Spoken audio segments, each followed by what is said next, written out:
안녕하세요. 저는 40대 주부입니다. 제가 이렇게 사연을 보내게 된 데에는 많은 유부 선배님들에게 조언을 구하고 싶어서입니다. 제가 결혼한 지도 벌써 5년이 넘었어요. 남편과 어린 딸 하나를 키우고 있습니다. 저와 남편은 지금까지 사소한 다툼 한 번 없이 잘 살고 있습니다. 그런데도 저의 결혼 생활은 지난 5년 동안 위태롭기만 했어요. 저의 결혼 생활에서 가장 큰 걸림돌은 다름 아닌 시아버지예요. 저도 40년 넘게 살았지만 저희 시아버지 같은 사람은 난생 처음 보았습니다. 남편과 연애할 때 잠깐 들은 적이 있기는 했습니다. 하지만 이 정도일 줄은 몰랐어요. 시아버지는 권위적이다 못해 뭐든지 본인 마음대로 해야만 직성이 풀리시는 분이었어요. 다른 사람 말은 아예 귓등으로도 듣질 않았습니다. 여기까지 들으시면 그 나이 남자들이 다들 그런다고들 생각하시겠지만 저희 시아버지는 차원이 달랐어요. 대충 시아버지에 대한 몇 가지만 말씀드리자면요. 시아버지는 형사로 평생 재직하시다 정년퇴직을 하셨습니다. 가족들 말이 정년퇴직 하시기 전에도 성격이 대단하셨다고 하는데 퇴직 이후에는 더 심해지셨답니다. 시아버지께서 워낙 먹는 걸 중요하게 생각하세요. 퇴임하신 지 꽤 되셨는데도 새벽 5시에 일어나 그날의 아침, 점심, 저녁 메뉴를 직접 정하고 시어머니에게 통보하신답니다. 딱딱 시간에 맞춰 그대로 준비가 되어 있어야 한대요. 혹여나 시어머니가 다른 메뉴를 준비하시기라도 하면 아주 집안이 떠내려가랴 고함을 지르십니다. 고함뿐이면 다행이게요. 다음날 시어머니에게 주실 생활비를 바로 깎아버리신답니다. 이게 무슨 소리냐고요? 저도 처음에 듣고 경악을 금치 못했어요. 저희 시어머니는 그날 시아버지에게 생활비를 받으세요. 매일 식사 메뉴를 시아버님이 정하시니 재료 비용을 어림잡아 아침마다 돈을 주시는 거죠. 여러분이라면 어떠시겠어요? 이래도 제때 남편에게 밥을 차려주고 싶으시겠어요? 평생 이렇게 사셨다는 게 저도 이해가 되질 않아서 몇 번 시어머니에게 물은 적이 있습니다. 뭐하러 그렇게 다 들어주시냐고요. 그럴 때마다 시어머니는 깊게 한숨을 쉬셨습니다. 이게 다 못난 내 팔자지 뭐. 젊어서는 친정부모님 생각해서 참고 나이 들어서는 자식 보면서 참다 보니까 이게 또 다 사라지대. 남편 외할머니 외할아버지 두 분 다 많이 아프셨나 봐요. 당시 시골에 계시던 두 분을 시아버지께서 모시고 올라와 집도 구해드리고 병원비까지 모두 다 내주셨답니다. 저는 의외다 싶었어요. 제가 아는 시아버지라면 절대 그럴 리 없다고 생각했거든요. 그런데 역시나 제 예상이 맞았습니다. 시아버지에게 대가 없는 호의는 있을 수 없었어요. 시어머니께서 매일 생활비 받는 게 싫다고 한 번 해달라고 투덜거리거나 생활비를 올려달라고 말하기만 하면 난리가 났습니다. 네가 친정에 갖다 쓴 돈이 얼만 줄 알아? 매일매일 그 돈 나한테 갚는다고 생각하고 시키는 일이나 잘해. 자꾸 투덜거리면 그나마 받던 생활비도 줄일 거야. 아이고, 생활비라고 해봐야 다 당신 입으로 들어가는 거 사는 돈인데 그마저도 안 주면 어떻게 해다 바치라는 거예요. 이 에페나가 평생 집구석에서 놀고 처먹느라 나가서 돈 버는 게 얼마나 힘든 줄 모르지? 왜? 이 기회에 내가 나가서 돈 벌게 해줄까? 시어머니가 투덜거리면 수중에 한 푼도 없이 쫓겨나고 싶으냐고 윽박을 지르셨대요. 저는 제 귀로 듣고도 믿을 수가 없었습니다. 어떻게 40년 넘게 자식을 셋이나 낳고 키운 아내에게 그런 소리를 할 수 있나 싶어서요. 저는 결혼한 지 얼마 되지 않아 시어머니를 대하시는 시아버지의 모습을 보고 아무래도 이건 아니다 싶었어요. 더군다나 시아버지가 무시하는 사람은 시어머니뿐이 아니었어요. 시아버지는 제 남편도 무시했습니다. 그러다 보니 남편과 시아버지의 사이는 아주 안 좋았어요. 남편이 아주 어릴 때부터 이어져 온 일이다 보니 남편에게는 시아버지에 대한 감정이 이미 골물대로 골마 있었어요. 사실 결혼할 때부터 힘들긴 했어요. 이 정도로 시아버지와 남편의 사이가 안 좋을 거라고는 상상도 못 했거든요. 결혼 전 처음 시댁에 인사 갔을 때도 얼마나 당황했는지 몰라요. 남편은 남자 형제만 셋인 집의 차남입니다. 위에 아주버님과 막내 시동생이 모두 결혼해 이미 저에게는 동서가 둘이나 있었어요. 남편이 제일 늦게 결혼하는 거다 보니 저는 신경이 쓰였습니다. 동서들과 비교될 것 같아서요. 저는 나름대로 만반의 준비를 하고 시댁에 인사를 갔습니다. 최대한 얌전해 보이는 옷을 새로 사입고 어른들이 좋아하실 만한 선물도 준비했어요. 뭘 이렇게 많이 준비했어. 내가 자기 이럴까봐 미리 얘기했잖아.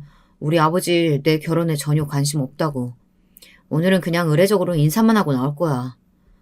아무리 그래도 처음 뵙는 건데 예쁘게 보여야지. 저는 시아버지를 뵙자마자 알았습니다. 남편이 무슨 소리를 한 건지요. 남편이 말할 때는 그냥 좀 시아버지께서 무뚝뚝한 보통의 아버지겠거니 정도로 상상했거든요. 그런데 시댁은 들어갈 때부터 분위기가 뭔가 달랐습니다. 현관에 들어설 때부터 서늘한 게 묘하게 불편하더라고요. 시작부터 당황했던 게 현관을 열고 들어갔는데 아무도 저를 반겨주지 않았습니다. 거실이 텅 비어 있었어요. 잔뜩 긴장하고 들어선 게 무색할 정도로요. 제가 분명히 인사를 드리러 온다고 들으셨을 텐데 집에는 아무도 계시지 않았습니다. 그때였어요. 제 뒤로 현관문이 벌컥 열리더니 시어머니께서 다급한 얼굴로 헐레벌떡 들어오셨습니다. 장을 보셨는지 양손에 뭘 잔뜩 들고 계시더라고요. 시어머니는 저를 보자마자 당황한 기색이 역력하셨어요. 아이고, 손님 초대해놓고 이게 뭐하는 짓인지 모르겠네. 미안해요. 아버지가 갑자기 모임 있다고 난리를 치는 바람에 우리가 좀 늦었어. 내가 금방 준비할 테니까 앉아서 이야기들 나누고 있어요. 알고 보니 시아버지께서도 저희가 오는 걸 뻔히 알고 계셨으면서 일부러 어머니를 끌고 모임에 다녀오신 거였어요. 모임이 어느 정도 마무리되어 갈 때쯤 시어머니는 애들이 오니 계속 집에 가자고 하셨다고 해요. 하지만 시아버지께서 자리에 죽지고 앉아 연신 술을 드셨답니다. 시아버지께서 결국 취하시는 바람에 시어머니께서 간신히 끌고 오셨대요. 그러고 보니 시아버님의 볼이 붉어져 있었어요. 시어머니는 저에게 연신 미안하다 사과하셨습니다.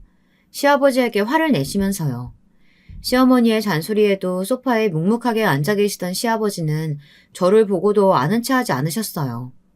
시어머니는 제가 상처받을까봐 걱정되셨는지 제 어깨를 토닥이셨습니다. 저는 애써 괜찮다고 했지만 사실 많이 놀랐습니다. 처음 인사드리러 간 시댁에서 이런 대접을 받을 거라고는 생각도 못했거든요. 무슨 대단한 사람 왔다고 상까지 차린다고 호들갑이야. 그냥 대충 마실 거나 좀 주면 되지. 시아버지의 으름장은 마치 화살처럼 제 귀에 쏙쏙 박히는 것만 같았습니다. 저는 절로 어깨가 다 움츠러들었어요. 안 그래도 시아버지는 덩치가 크시고 외모도 우락부락 무섭게 생기셔서 눈도 제대로 마주치기 어려웠거든요. 어머니, 제가 이래서 밖에서 따로 보자고 했잖아요. 어머니, 지금이라도 우리끼리 나가서 밥 먹어요. 남편이 한술 더 떴습니다. 시아버지는 빼고 시어머니와 저에게 나가서 밥을 먹자고 했어요. 여러분이라면 이런 상황에서 어떻게 하시겠어요? 저는 어떻게 해야 할지 몰라 우왕좌왕하다가 제가 준비해온 선물을 꺼냈습니다. 나름 비장의 무기였거든요. 남편에게 들었는데 시아버지께서 낚시를 좋아한다고 하시더라고요. 젊어서부터 낚시를 너무 좋아해서 쉬는 날이면 어김없이 낚시를 가셨대요. 선물로 낚싯대라도 준비했냐고요? 비슷합니다. 낚시계의 명품이라고 불리는 아주 유명한 브랜드가 있어요. 낚시하는 사람들이라면 다 욕심내는 브랜드인데 거기서 위아래 낚시복을 세트로 샀습니다. 조끼까지 말이죠. 제가 브랜드 로고가 크게 박힌 쇼핑백을 들고 시아버지에게 다가가자 곧바로 시아버지 시선이 제가 든 쇼핑백을 따라왔어요. 저는 곧바로 쇼핑백에서 옷을 꺼내 시아버지에게 보여드렸어요. 낚시 좋아하신다고 해서 준비했다고요. 순식간에 시아버지의 표정이 달라지더군요. 내 아들놈은 내가 제일 잘 알아. 저 볼 거 없는 놈이랑 결혼까지 하겠다고 마음먹은 거면 네가 보통 참한 성민은 아니겠지. 암튼 난 우리 집안 며느리한테 바라는 건 딱 하나다. 아들만 낳아라. 그거면 충분해. 어찌됐든 간에 저는 결혼을 허락받았습니다. 말은 쌀쌀맞게 하셨지만 시아버지께서는 제가 사온 옷으로 바로 갈아입으셨어요. 연신 거울 앞에 서서 당신의 모습을 비춰보셨습니다. 저는 그런 시아버지의 모습이 귀엽게 보이기까지 했는데 남편은 그런 시아버지를 거들떠도 보질 않았어요. 오히려 저에게 뭐하러 저렇게 비싼 걸 샀느냐고 하더라고요. 자기도 봐서 알겠지만 아버지랑 나랑은 웬만한 남보다 못한 사이야.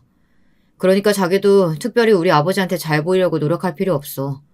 지금이야 핏줄이니까 할 수 없이 얼굴은 보고 살지만 어머니 돌아가시면 아버지하고는 아예 상종도 안 하고 살 거야. 남편은 시아버지 이야기를 할 때면 꼭 다른 사람 같았어요. 평소에는 모두에게 다정하고 친절한 사람이었거든요. 저도 그런 면에 반해서 결혼까지 하려고 하는 거고요. 그러다 보니 시아버지와는 왜 그렇게까지 사이가 좋지 않은 건지 이해가 되질 않았어요. 중간에서 시어머니도 힘들어하시는 것 같았고요. 남편은 제가 물어도 자세히 이야기해주지 않았습니다. 자신이 아버지를 싫어하기는 하지만 그래도 자신을 낳아준 부모인데 저에게까지 자신의 감정을 강요해 미워하게 하고 싶지는 않답니다. 그때까지만 해도 저는 남편이 이해되지 않았어요. 가족이라는 게 원래 서로 싸우기도 했다가 시간이 지나면 자연스레 풀리기도 하고 그러는 거니까요. 그런데 그날 일은 시작에 불과했어요. 결혼식을 마치고 저희는 바로 신혼여행에 가지 못했습니다. 당시에 남편이 영화사에 이직한 지 얼마 되지 않아 휴가를 바로 낼 수 없는 상황이었거든요. 일이 워낙 많을 때라서요.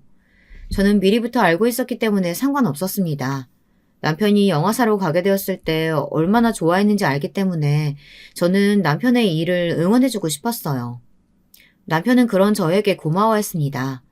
그래서 휴가를 쓸 수 있는 시기에 좀 더 길게 여행을 가기로 이야기해둔 상태였어요. 그런데 그걸 가지고 시아버지는 괜한 꼬투리를 잡았습니다. 능력도 없는 놈이 그러게 무슨 장가를 간다고. 내가 사돈복이 쪽팔려서 아주 민망해 죽는 줄 알았다. 하나밖에 없는 딸 신혼여행도 못 가게 했으니 우리 집을 얼마나 거지같이 받겠냐? 아버님 걱정하지 마세요. 부모님께는 일 때문에 그런 거라고 제가 미리 잘 말씀드렸어요. 그래서 부모님도 다 이해하셨고요. 저는 별것도 아닌 걸 가지고 괜히 문제가 생기는 게 싫어 시아버지에게 괜찮다고 이야기했습니다. 그런데 시아버지는 그런 저까지 싸잡아 마음에 들어하지 않으시더라고요. 어이구, 한 놈이 저 모양이면 여자라도 똑 부러져야지. 세아가, 네가 그렇게 물러 터졌으니 저놈이 아직도 영원지 모식인지 하겠다고 정신을 못 차리는 거 아니냐? 결혼하는데 신혼여행도 못 가게 하는 회사가 그게 직장이냐? 놀이터지? 남편과 시아버지 사이의 골은 깊었습니다. 시아버지는 남편의 모든 걸 다 싫어하셨어요. 특히나 남편이 하는 일을 가장 못마땅해 하셨습니다. 아무리 그래도 그렇지 다른 형제들도 있고 동서들까지 있는 자리에서 자꾸만 남편을 무시하시는데 저까지 화가 나고 속상하더라고요. 제 속도 그랬으니 남편 속도 속이 아니었을 거예요. 제발 작작 좀 하세요. 저한테만 뭐라고 하시는 것도 모자라서 이제 희수한테까지 잔소리 하시는 거예요? 아버지야말로 이러시는 거 장인 장모님 아시면 참 좋아하시겠네요. 뭐야? 이 자식이 어디서 배워먹은 말버릇이야? 하긴 이름도 없는 삼류대학이나 나온 자식이 뭘 배웠겠어? 말해봐야 내 입만 아프지. 어이구, 꼴도 보기 싫으니까 썩 꺼져버려. 제가 그나마 아버지가 일찍이 내놓은 자식이라 밖에서 보고 자라서 이 정도로 점잖은 줄 아세요. 아버지 닮았으면 제가 지금까지 아버지 옆에 붙어 있었겠어요? 도망가도 진작에 도망가지. 이 자식이? 너 오늘 아주 작정을 하고 왔구나. 그래, 어디 한번 해보자. 너 같은 자식 나는 애초에 필요 없었어. 그러니까 이기면 아예 나가. 저는 점점 커지는 싸움이 무서워 남편을 말렸습니다. 하지만 소용없었어요. 남편은 정말 이대로 다시는 시아버지를 안 볼 기세였습니다. 저는 주변을 둘러봤어요. 제발 누구라도 좀 도와줬으면 해서요. 그런데 다른 가족들은 태연하게만 했습니다. 아주 오래전부터 이런 분위기에 익숙해서인지 다들 시아버지와 남편을 말리지 않았어요. 저는 원망 섞인 눈초리로 큰 아주버님에게 부탁했습니다. 좀 말려달라고요. 그러자 큰 아주버님이 한다는 말이 가관이었어요. 재수씨가 형제가 없어서 모르나 본데 재수씨도 이제 우리 식구니까 이런 상황에 익숙해져야 돼요. 본디 가족도 안 맞는 원수지간이라는 게 있더라니까요. 저 둘 만나면 매일 저래요. 저러는 거 싫으면 재수씨가 진영이 저 자식한테 잔소리 좀 해요. 신혼이니까 그나마 재수씨 말은 듣겠죠. 제가 보기엔 시아버지가 다른 형제들과 달리 남편을 무시하고 박하게 대하는 것처럼 보였는데 다른 가족들 눈에는 그게 보이질 않나 봅니다. 오히려 제 남편을 철없는 사람 취급했어요. 유일한 남편의 편 시어머니는 집안에서 힘이 없었습니다. 저도 마찬가지였고요. 남편은 평생 이런 취급을 받고 살아서인지 크게 억울해하지도 않았어요. 그냥 말대꾸나 하는 정도였죠. 시어머니는 평생 가정주부로 시아버지와 자식들 뒷바라지만 하신 분입니다. 시어머니는 시아버지에게 꽉 잡혀 남편에게 해줄 수 있는 게 없었어요. 누구보다 그런 자신을 원망하시는 시어머니는 항상 남편을 아픈 손가락이라고 하셨습니다. 그렇다고 시어머니가 해주실 수 있는 일은 없었습니다. 속상할 때마다 우는 것 말고는 없었어요. 시어머니도 답답했지만 더 이해가 되지 않는 건 다른 형제들이었습니다. 형제들이나 동서들 모두 시아버지의 말이라면 잡초로 김치를 담그라고 해도 담글 정도로 말을 잘 들었거든요. 어느 정도였냐면 시아버지는 아들들에게 무조건 자신처럼 나란 일하는 사람이 되어야 한다고 하셨대요. 그래야 평생 누구한테도 무시 안 당하고 산다고요. 남편은 어릴 때부터 귀에 딱지가 않게 들은 이야기랍니다. 시아버지의 말에 큰아주버님은 검사가 됐고 시동생은 7급 공무원이 됐어요. 둘 다 어릴 때부터 공부도 잘하고 운동도 잘했답니다. 저희 남편만 혼자 비실비실해서는 공부도 안 하고 나가서 뛰어놀지도 않았대요. 남편은 매일 집에서 영화만 보고 만화책만 봤답니다. 그런 모습이 시아버지의 눈에 좋게 보일 리 없었죠. 그러다 남편과 시아버지가 본격적으로 부딪히기 시작한 건 남편이 대학에 들어가면서부터예요. 무엇보다 아들들의 진로에 대해 확고하셨던 시아버지와 남편은 정면으로 부딪히게 된 거죠. 남편은 영화과에 진학했어요. 원래 영화감독이 꿈이었거든요. 시아버지는 영화감독 같은 건 직업이 아니라고 하셨답니다. 머리 나쁘고 천박한 딴따라들이나 하는 짓이라고요. 시아버지는 끝까지 허락하지 않으셨대요. 그런 대학에 갈 바에는 차라리 대학을 가지 말라고 하셨답니다. 고졸 경찰 시험을 보든 소방관 시험이라도 보라고요. 하지만 남편은 들은 척도 하지 않은 거죠. 고집대로 영화과에 입학한 거예요. 시아버지는 곧바로 남편에 대한 경제적인 지원을 끊어버리셨답니다. 그런데도 남편은 고집을 꺾지 않고 자기 뜻대로 밀고 나갔어요. 하루 종일 알바를 해서 등록금을 내고 안 되면 휴학까지 해가며 힘겹게 영화과를 졸업했습니다. 다른 부모들 같으면 그런 아들이 대견해서라도 마음을 돌리실 텐데 저희 시아버지는 그렇지 않았습니다. 오히려 그 후로 본격적으로 시아버지의 무시와 핍박이 시작된 거죠. 대학 졸업하고 영화판을 전전하며 스텝으로 일하고 다닐 때는 아예 눈도 마주치질 않으셨대요. 그런 남편을 안쓰러워한 건 그나마 시어머니 뿐이었습니다. 다른 형제들은 방관하면서 은근 즐기는 분위기였어요. 제가 그걸 언제 처음 느꼈는지 아세요? 바로 남편 생일날이었습니다. 저는 연애할 때에도 매년 남편의 생일을 좀 유난하게 축하해주곤 했어요. 그럴 수밖에 없었던 게 남편이 자신의 생일을 별로 중요하지 않게 생각하더라고요. 그러면서 하는 말이 생일날 케이크에 촛불을 불어본 적이 한 번도 없답니다. 가족들이 둘러앉아 생일 축하 노래를 불러본 적도 없고요. 아무렇지 않은 얼굴로 태연하게 말하는데 저는 눈물이 왈칵 쏟아질 정도로 남편이 안쓰러웠어요. 그래서 남편과 연애할 때 매년 생일마다 장소도 빌리고 예쁘게 꾸며서 가까운 친구들과 생일을 보내곤 했습니다. 그래서 결혼하고 처음 만난 남편의 생일을 벼르고 있었죠. 가족들 앞에서 보란듯이 신나게 축하해주고 싶었거든요. 저는 신혼집 집들이 겸해서 가족 모두를 초대했습니다. 직접 초대장도 만들어서 식구들에게 보냈어요. 남편 사진도 예쁘게 넣어서요. 남편은 어차피 아무도 안 올 텐데 힘들게 뭐하러 그러느냐고 오히려 저를 걱정했어요. 저와 둘만 즐겁게 보내도 된다고요. 하지만 저는 포기하지 않았습니다. 그래도 명색이 며느리가 준비한 첫 번째 이벤트인데 설마 아무도 오지 않을까 싶어서요. 그런데 제가 괜한 짓을 벌였나 봐요. 남편 말대로 시댁 식구들은 아무도 남편의 생일 파티에 오지 않았습니다. 그것도 생일 파티 당일 못 오겠다는 연락이 왔어요. 재수씨 미안해요. 와이프가 몸이 너무 안 좋아서 우리는 못 갈 것 같아요. 진영이한테 생일 축하한다고 전해주고 좋은 시간 보내요. 형수님, 저희가 웬만하면 가려고 했는데 와이프가 요즘 입덧 때문에 너무 힘들어해서 아무것도 먹지를 못해요. 형한테 미안하다고 전해주세요. 다음에 봬요. 지금까지 제가 본 아주버님과 시동생은 동서들의 건강을 이 정도로 걱정하는 사람들이 아니었어요. 그런데 어쩜 둘 다 똑같이 제게 동서들 핑계를 대면서 못 오겠다고 하더라고요. 남편 생일 파티에 아무도 오지 않았습니다. 시어머니마저도 오시지 않았어요. 제가 분명 시아버지가 오시지 않더라도 혼자라도 오시라고 했는데도 오지 않으셨습니다. 그날 밤 자려고 침대에 누웠는데 그제야 시어머니께 전화가 왔어요. 생일인데 잘 챙겨 먹었냐고요. 저는 어쩐지 시어머니에게마저 서운해 대충 대답했습니다. 그런데 그때 시어머니께서 눈물을 펑펑 쏟으셨어요. 지난번 일로 시아버지께서 화가 많이 나셨답니다. 남편이 괘씸하다면서 아무도 생일 파티에 가지 못하게 하셨대요. 정말 이 정도의 일 줄은 몰랐습니다. 이 정도로 유치한 분일 줄은 상상도 못했어요. 평소 같으면 눈물을 흘리시는 시어머니를 위로했겠지만 그날만큼은 저도 마음이 영 내키지 않더군요. 괜히 제가 나서는 바람에 상처받은 남편을 보고 있자니 마음이 아파 시어머니마저 미웠습니다. 사실 진짜 미운 사람은 따로 있었습니다. 이게 다 시아버지 때문이에요. 시아버지께서 남편 생일 파티에 가는 사람은 앞으로 얄짤 없을 줄 알라고 대놓고 이야기하셨대요. 시아버지는 매번 그런 식이었습니다. 손에 돈 좀 쥐고 있다고 처자식을 마음대로 휘두르려고 하셨어요.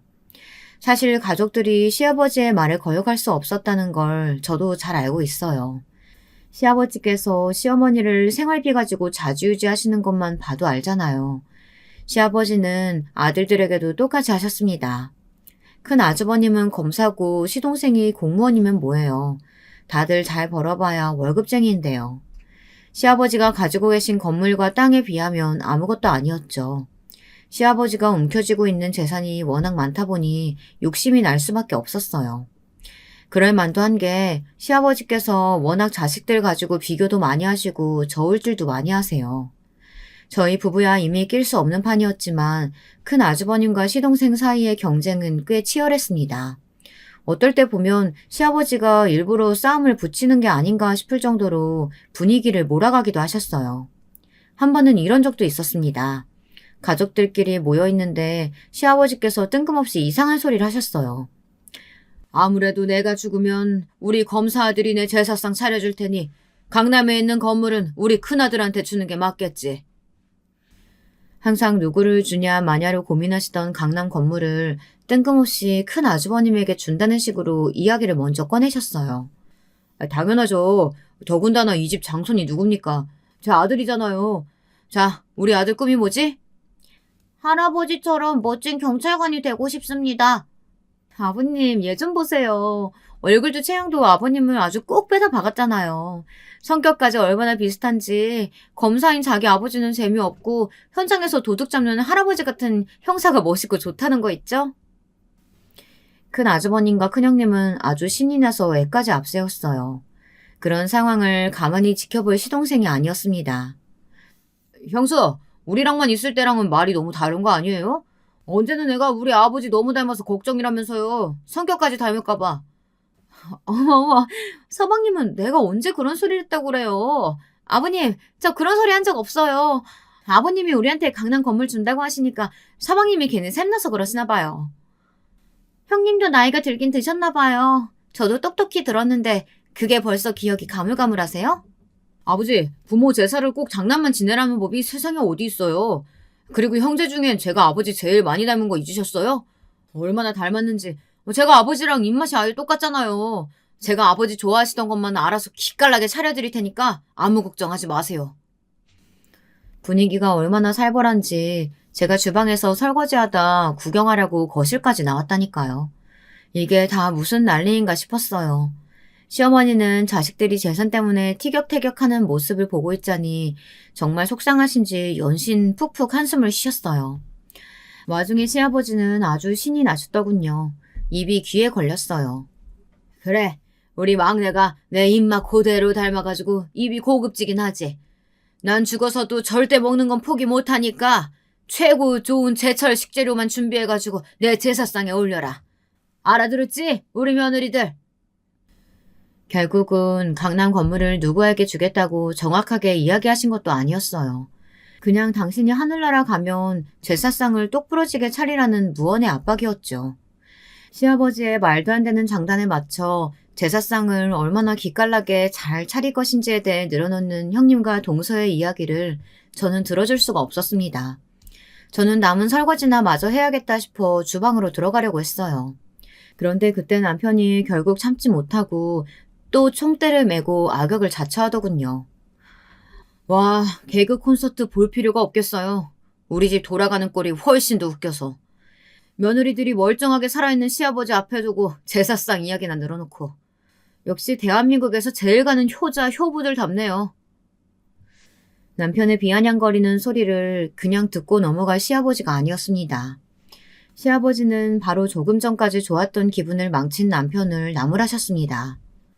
원래 사람이라는 게 가진 게 있어야 잃을 게 무서워서 욕심도 생기고 야망도 생기고 하는 거야. 너야 가진 거 없어서 무슨 느낌인지 전혀 모르겠지만. 아무리 그래도 그렇지. 손주들도 있는 자리에서 자식들 저울질해가면서 재산을 주네 마네 하는 게 부모로서 할 짓인가요? 내가 내 재산 가지고 저울질하는데 네가 무슨 상관이야? 아이고, 난 죽는 거 하나도 안 무섭다. 이 자식이 평생 이 모양 이 꼴로 사는 거 보는 게 더 무서워. 그날도 어김없이 마무리는 시아버지의 막말로 끝났습니다. 저는 애써 주방에 처박혀 설거지만 했어요. 거실로 나가 시아버지의 얼굴을 볼 자신이 없어서요. 그런 제가 마음 쓰였는지 시어머니는 제 곁에 다가와 설거지를 도와주셨어요. 저는 괜히 울컥하는 마음에 시어머니에게 볼멘 소리를 했습니다. 아무리 그래도 아버님 너무하시는 것 같아요. 다 똑같은 아들인데 저렇게 차별하실 수가 있어요? 앞으로 둘째 아들 잘 되면 얼마나 후회하시려고. 제발 좀 우리 둘째가 잘 돼서 그런 날이 왔으면 좋겠다. 내가 죽기 전에 네 시아버지가 코가 아주 납작해지는 꼴 좀 봤으면 좋겠어. 저는 그때부터 한 가지 생각만 했습니다. 어떻게 하면 시아버지에게 보란 듯 저희 부부가 잘 사는 모습을 보여줄 수 있을지를요. 시아버지가 당연히 원망스러웠지만 남편을 시아버지에게 인정받게 해주고 싶은 마음이 더 컸어요. 그때 제 머릿속에 한 가지 떠오른 게 있었습니다. 시아버지께서 제가 처음 인사 왔을 때 했던 말이에요. 제가 사온 옷을 입고 신나서는 제게 아들만 낳으면 된다고 하셨던 게 떠올랐어요. 저는 그때부터 떡두꺼비 같은 아들을 낳기 위해 애썼습니다. 인터넷을 뒤져 아들 낳는 법을 찾아 방법을 연구했어요. 고기를 많이 먹고 남편과 사랑을 나누는 시간도 일정하게 맞추라고 해서 부단히 노력했습니다. 그런데 그게 또 제 마음대로 되는 게 아니더군요. 인터넷에서 본 이야기는 다 미신이었나 봐요. 제 뱃속의 아이는 딸이었어요. 저는 딸을 낳았습니다. 딸아이는 너무 사랑스럽고 예뻤어요. 이렇게 예쁜 아이를 보면 시아버지도 마음을 좀 여시지 않을까 싶을 정도로요. 남편은 난리가 났습니다. 딸이 건강하게 태어난 게 너무 기쁘고 행복하다면서 병원 직원분들한테까지 커피를 다 돌릴 정도였어요. 남편이 아기를 보러 얼마나 신생아실에 자주 갔는지 병원 간호사들이 남편에게 딸바보 아빠 예약이라고 놀리기까지 했습니다. 너무 행복한 와중에도 한편으로 마음 쓰이는 게 있었어요. 시아버지에게 남편이 또 한마디 듣지 않을까 싶은 마음이 불안했습니다. 왜냐면 제 위에 형님은 아들만 둘이에요. 밑에 동서는 저보다 1년 먼저 아들을 낳았고요. 동서는 나이가 어려서 그런지 첫째를 낳고도 둘째를 또 낳을 거라고 노래를 부르고 다녔죠. 그것도 아들 하나 또 낳고 싶다고요. 사실 육아가 힘든 걸 알면서도 동서가 그러는 데에는 이유가 있습니다. 시아버지께서 아들을 낳은 며느리에게는 항상 포상을 내리세요. 형님은 첫째를 낳았을 때 지금 사는 아파트를 받았고 둘째 때는 형님이 갖고 싶다던 미니쿠퍼 자동차를 받았습니다. 작년에 둘째 동서도 조카를 낳고 원래 살던 아파트보다 평수를 늘려 이사했어요. 만약에 우리 막내 며느리가 둘째도 아들 낳으면 내가 이번엔 벤츠 자동차 쏜다. 그 말에 막내 동서는 눈이 아주 휘둥그레졌어요.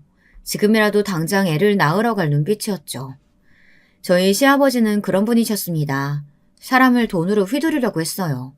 저도 처음엔 잘 몰랐는데 겪다 보니 좀 이상했습니다. 젊어서부터 내내 경찰로 재직하셨다는 분이 모아두신 재산이 많아도 너무 많았거든요. 그뿐인가요? 돈 가지고 그렇게 생색을 내셨습니다. 시어머니 말로는 시아버지께서 돈 굴리는 재주가 대단하시답니다. 지금까지 시어머니는 시아버지 월급은 구경도 못 해봤대요. 항상 어디에 투자했다, 누가 불려준다 했다, 이런 소리만 간혹 하셨답니다. 그런데 시어머니 말로는 정말 투자에 성공하시기는 했는지 자식들에게도 다 말하지 않은 재산이 많기는 하답니다. 그랬으니 큰아주버님도 시동생도 다들 시아버지 말이라면 껌뻑 죽는 신용도 하는 거였죠. 하지만 남편은 달랐습니다. 그런 아버지를 이해하지도 못했고 오히려 원망했습니다. 자신이 아버지를 인정하지 않으니 인정받고 싶어 하지도 않았어요. 사실 저희 부부는 딸아이를 어렵게 낳았습니다.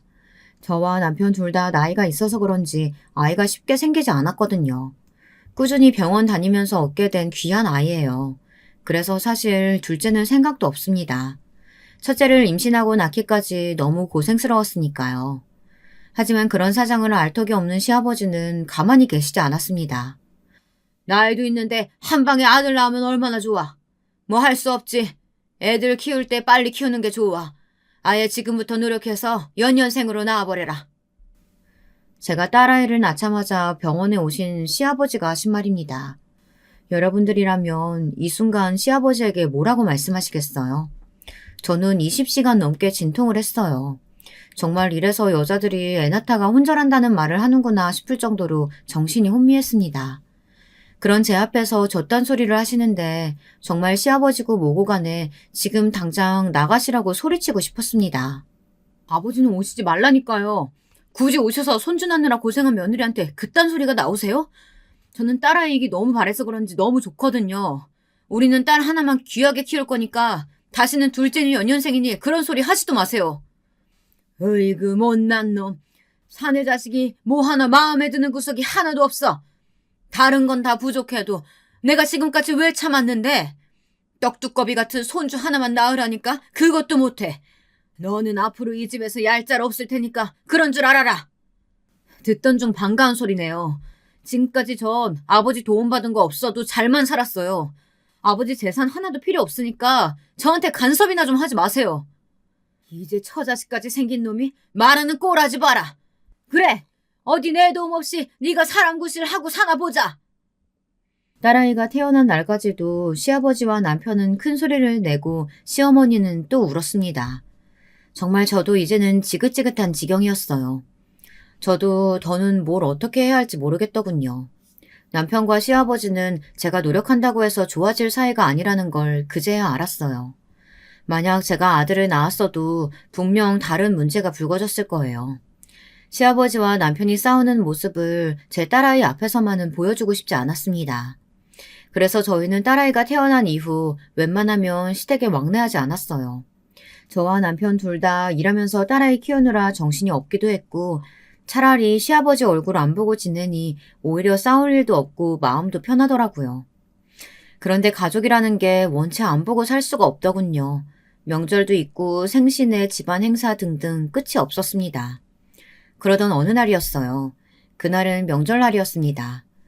이제 어린 딸아이를 데리고 시댁에 가느라 저희가 조금 늦었습니다. 딸아이가 차에 타는 걸 너무 싫어해요. 조그만 차가 빠르게 달려도 차가 떠나가라 울었습니다. 오는 내내 연신 차를 세웠다가 오느라 시간이 지체됐어요. 시댁에 도착했더니 이미 다른 형제들은 다 와 있더라고요. 시어머니는 아기 데리고 오느라 고생했다고 하시는데 시아버지는 거들떠도 보질 않았습니다. 그래도 저는 시아버지에게 꾸벅 인사를 드렸어요. 저도 솔직한 심정으로는 오고 싶지 않았죠. 하지만 싫다고 한두 번 피하다 보면 정말 영영 시댁과 멀어질까봐 무섭기도 했습니다. 결혼하고 나서 사이가 더 안 좋아지게 되면 꼭 저 때문인 것 같아서요. 그래도 가족들이 다 모이고 음식 냄새도 나니 명절 같기는 했습니다.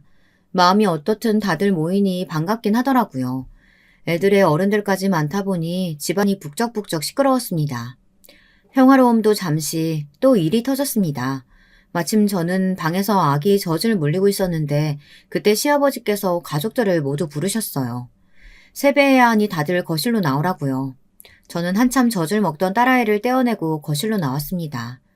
딸아이는 연신 입술을 오물오물거리며 젖을 찾았지만 안 그래도 늦게 온 바람에 눈치가 보이는데 시아버지의 말을 거역할 수가 없었어요. 그런데 이럴 줄 알았으면 그냥 방에서 아기에게 마저 젖이나 줄 걸 그랬습니다. 제가 차라리 그 자리에 없었어야 했어요.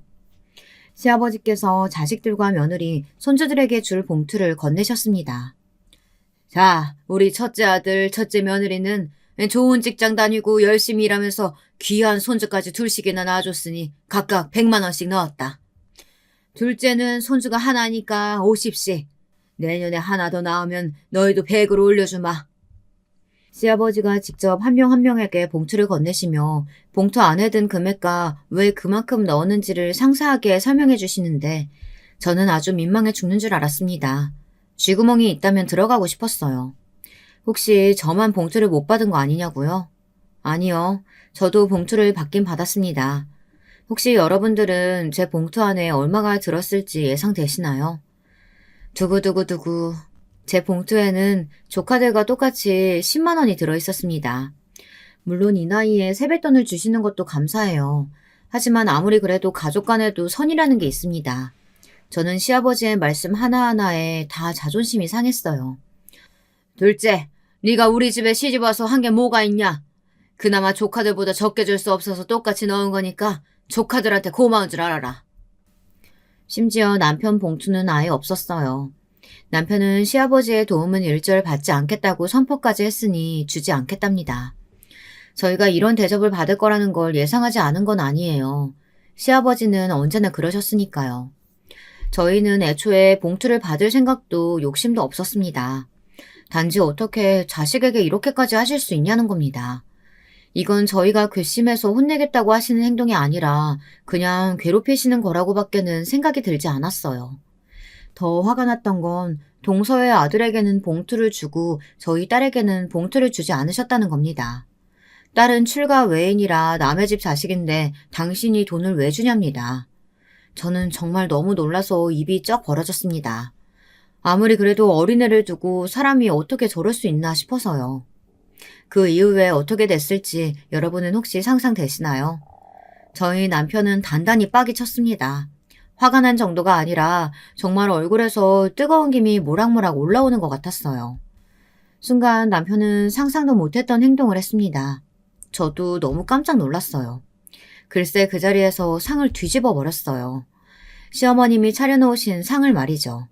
순식간에 거실은 난리가 났습니다. 조카들은 울면서 방으로 도망가고 큰 아주버님과 시동생은 소리를 지르며 남편을 말렸습니다. 남편은 지금까지와의 모습과 전혀 달랐어요.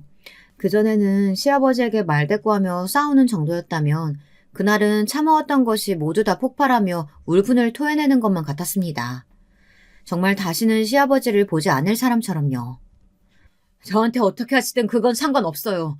아버지 같은 사람 저는 아버지로 인정하지도 않았으니까요. 근데 제 아내랑 딸한테까지 그런 식으로 구는 건 절대 못 참아요. 기대하세요.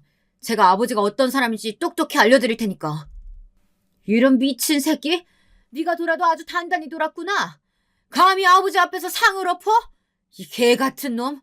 다시는 내 눈앞에 나타날 생각도 하지 마. 시아버지는 지금이라도 당장 남편의 귀싸대기를 날리려고 달려드셨지만 큰 아주버님과 시동생이 잡아 방으로 끌고 들어간 덕분에 남편이 맞지는 않았습니다. 남편은 아무 일도 없었다는 듯 그대로 저와 딸아이를 데리고 시댁을 나왔습니다. 남편은 집에 오는 내내 저에게 미안하다고 했어요. 심지어 말도 못 알아듣는 아이에게까지도요. 자신 때문에 이런 몹쓸 취급을 받게 해서 너무 미안하답니다. 앞으로 다시는 이런 일 생기지 않도록 자신이 해결할 테니 걱정하지 말라고요. 시아버지에게 사과도 꼭 받게 해주겠답니다. 저는 오히려 그런 남편이 걱정됐어요. 시아버지의 행동은 이제 더는 놀랍지도 않으니까요. 얼마 뒤 막내 동서의 아들 돌잔치가 있었습니다. 저는 당연히 갈 생각이 없었어요. 가봐야 또 좋은 꼴 볼 리가 없으니까요. 그런데 남편이 이상했습니다. 뜬금없이 돌잔치에 가겠대요. 아무리 사이가 안 좋아도 조카 생일인데 자신이 빠질 수 없다고요. 저는 아무래도 이상했습니다. 남편의 행동이 썩 내키질 않았거든요. 하지만 저는 어쩔 수 없이 남편을 따라 나서야 했습니다. 남편이 약속했거든요. 시아버지와 절대 싸우지 않기로요. 더군다나 우리 식구만 모이는 자리도 아니고 막내 동서나 시동생의 손님들이 가득할 행사장인데 설마 그런 장소에서까지 싸우겠나 싶어 남편을 믿었습니다. 남편을 믿는 게 아니었어요.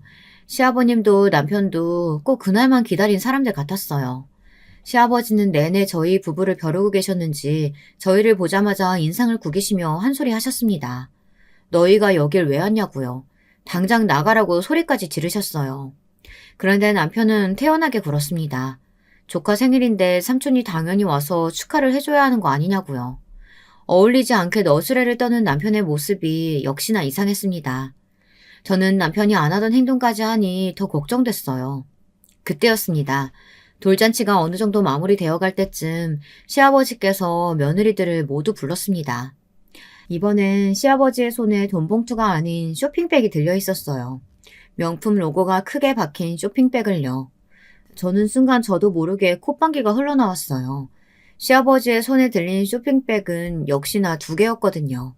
역시나 시아버지는 형님과 막내 동서에게 쇼핑백을 하나씩 건넸습니다. 다들 귀한 손주들 키우느라 고생이 많다면서요. 저는 피식 웃어버렸습니다. 시아버지가 너무 유치해서요.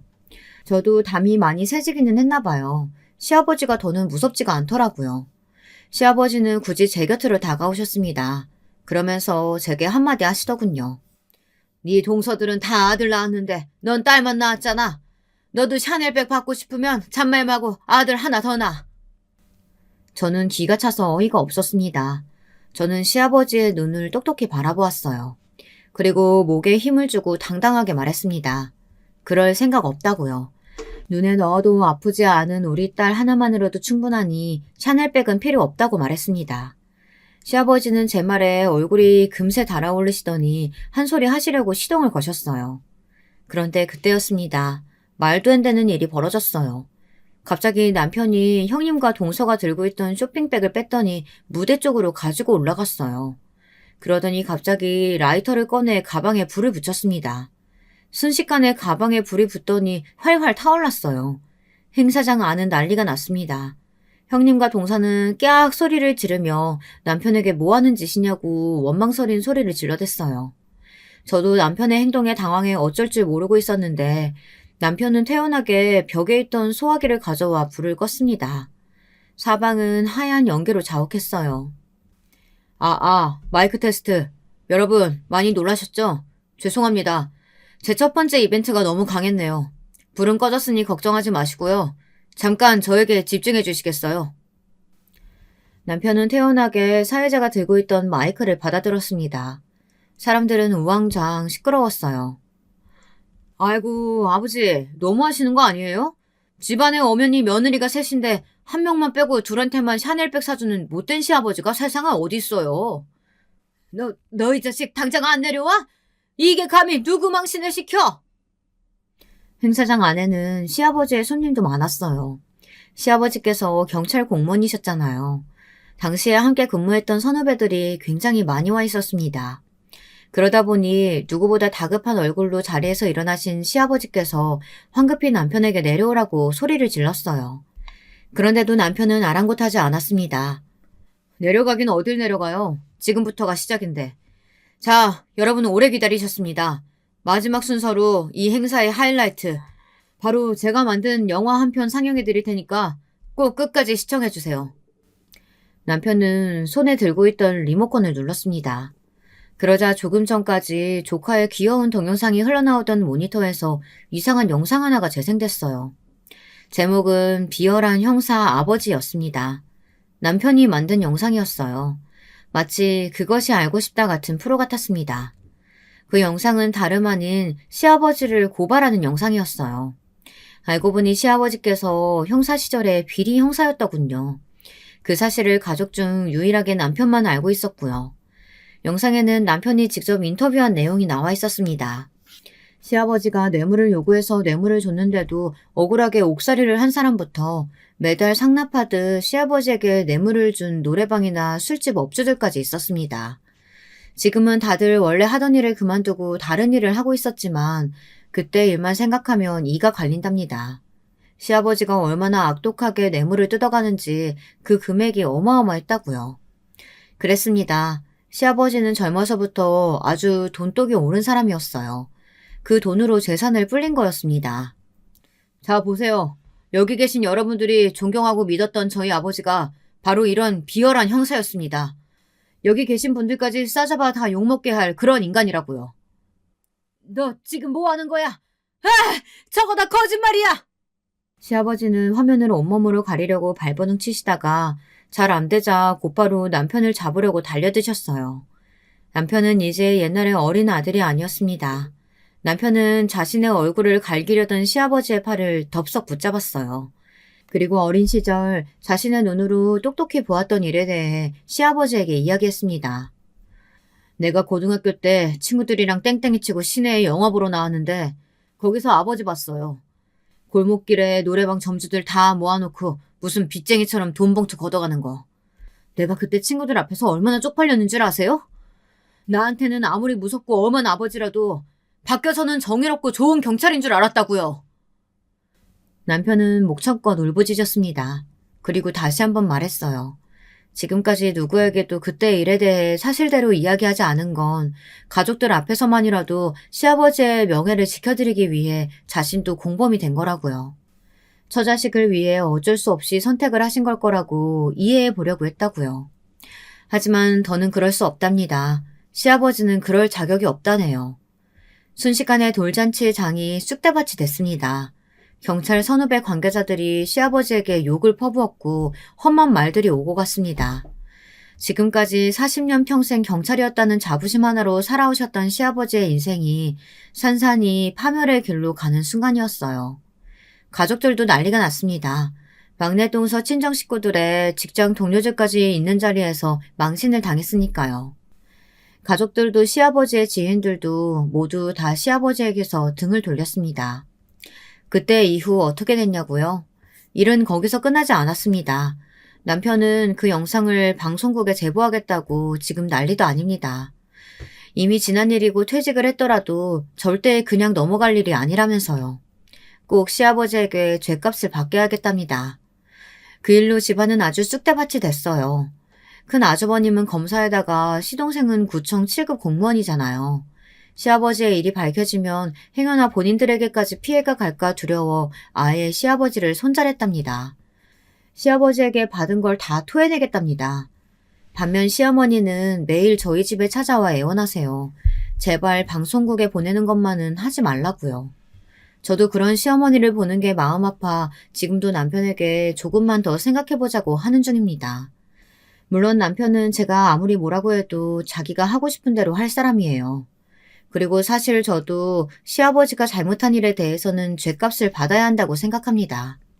하지만 제 고민은 무엇보다 두 사람 관계를 이대로 놔둬도 되냐는 겁니다. 이대로 뒀다가는 더 큰 사달이 날 것 같아서요. 여러분 생각은 어떠세요? 제가 앞으로 어떻게 해야 할까요? 유부 선배님들께서 조언 댓글로 남겨주시면 남편과 함께 보고 상의하겠습니다. 바쁘신 와중에 저의 긴긴 고민글 들어주셔서 감사합니다. 여러분, 두 번째 사연 시작하기 전에 좋아요, 구독 꼭 눌러주실 거죠? 그럼 두 번째 사연 바로 시작합니다. 안녕하세요. 저는 40대 여자 돌싱입니다. 자식은 없고요. 단촐하게 혼자 지내고 있습니다. 이혼한 지는 좀 되었는데 아직도 이혼했다는 것이 믿겨지지가 않네요. 남들이 누가 이혼했다더라 해도 저는 제 인생과는 상관없는 이야기일 줄로 생각했는데 오늘은 그 누구에게도 차마 창피하기도 하고 마음 아프기도 해서 털어놓을 수 없었던 제 이혼 스토리를 이야기하고 싶습니다. 저는 시골에서 자랐어요. 제 고향은 경기도 변두리 지역이었죠. 부모님은 가난한 농사꾼이셨습니다. 농사를 아무리 아침부터 저녁까지 열심히 지어도 집안 대대로 내려오는 빚이 워낙 많아서 그 빚을 다 갚고 나면 제가 학원 다닐 학원비조차 빠듯한 집안이었어요. 그래서 공부라도 열심히 해야겠다고 저는 다짐을 했습니다. 제가 살 길은 그것밖에 없는 것 같았죠. 죽자 사자 공부를 해서 남들이 말하는 인서울대학에 겨우 들어갔어요. 처음 서울로 올라오던 날 올라오는 기차 안에서 저는 엄마가 건강히 밥 잘 챙겨 먹으라며 쥐어주고 간 호두과자 봉지를 부스럭거리며 눈물을 흘렸습니다.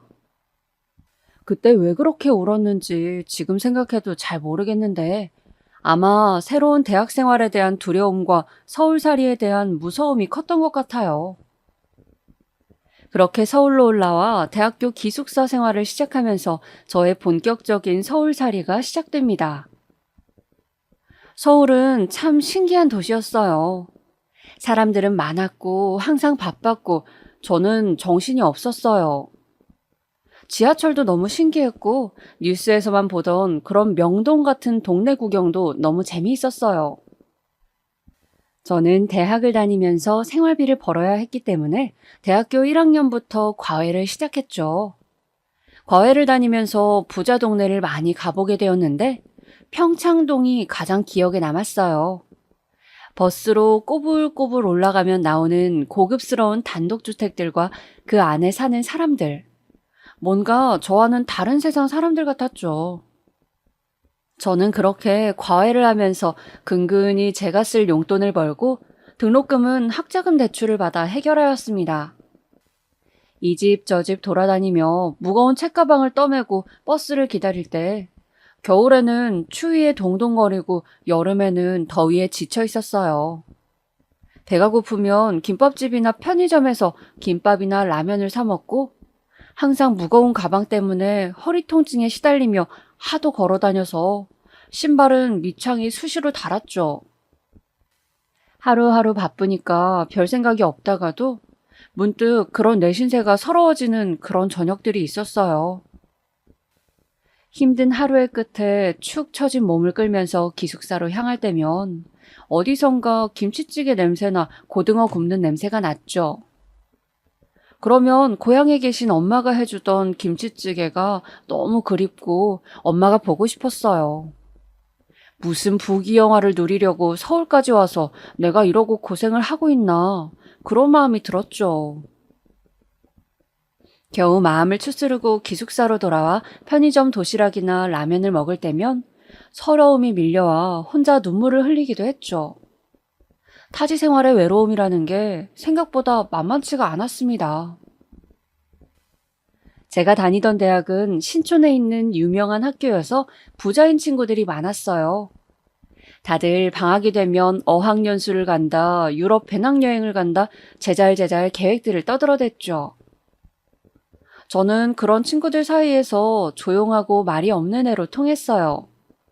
고향이 어디라는 건 외에 제 사정을 친구들에게 잘 말하지 않았고 과외는 그냥 아이들 가르치는 게 재미있어서 하는 거라고 그렇게 말해두었거든요. 대학을 다니면서 부자 친구들 때문에 알게 모르게 저는 열등감을 많이 느꼈습니다. 예를 들면 저에게는 소소한 즐거움이 하나 있었는데 평소 지나가면서 근사해 보이는 레스토랑이나 예쁜 카페를 보면 목표를 세우는 것이었어요. 이번 시험 성적에 A가 5개 이상 나오면 나 자신에게 주는 보상으로 저 카페에서 제일 비싼 딸기 파르페를 시키는 상상을 하는 것이었습니다. 그런 소소한 것들이 저에게는 정말 하루를 열심히 살게 하는 원동력이 되었거든요.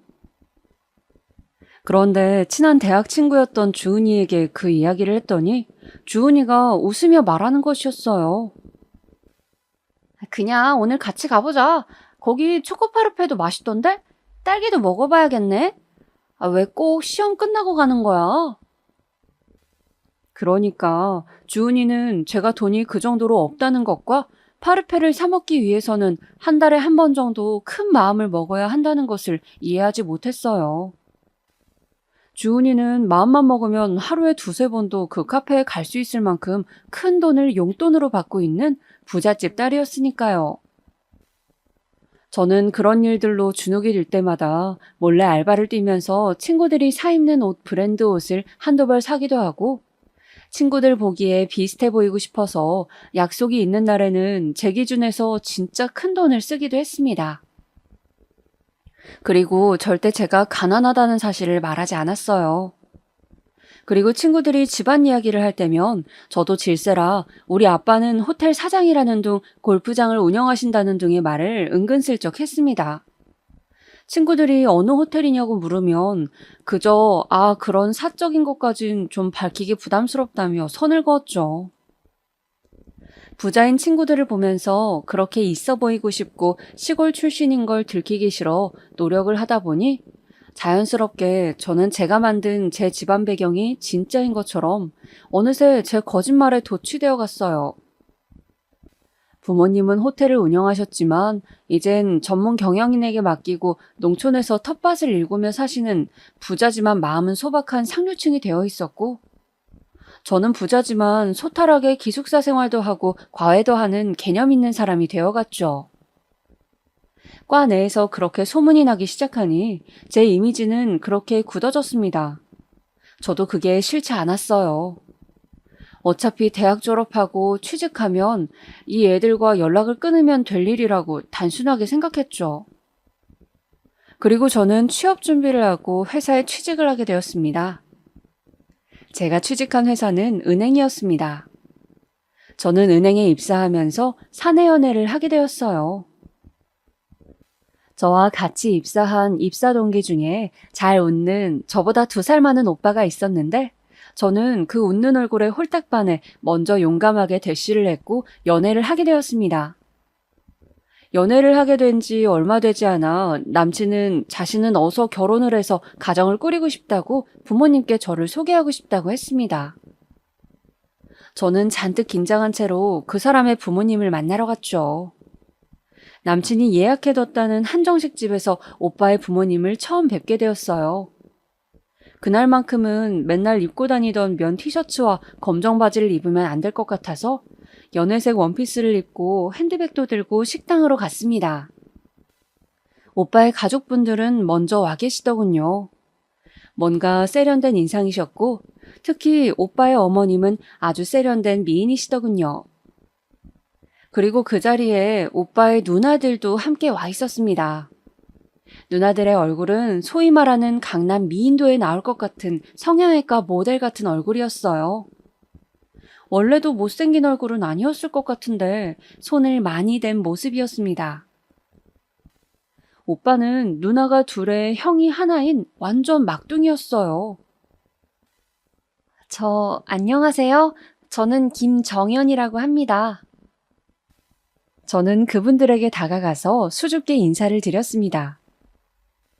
이 아가씨가 오늘 소개한다던 여자친구냐? 오빠의 아버지가 저를 아래 위로 살펴보시며 말씀하시더군요. 오빠의 어머니는 저를 이리저리 살피기만 하시고 별다른 말씀이 없으셨어요. 저는 그 눈길이 조금 부담스러웠지만 첫 만남이라 어색한 거겠지 생각하면서 애써 미소를 지었습니다. 그동안 말씀 많이 들었습니다. 늦게 인사드려서 죄송합니다. 그러자 아무 말이 없으시던 오빠의 어머니께서 대뜸 말씀하시는 것이었어요. 그래, 아가씨는 우리 애랑 같은 직장이라고 했죠? 네, 입사 동기입니다. 저기 아가씨가 참하고 성실해 보여요. 그런데 혹시 집안 형편은 좀 어떤가요?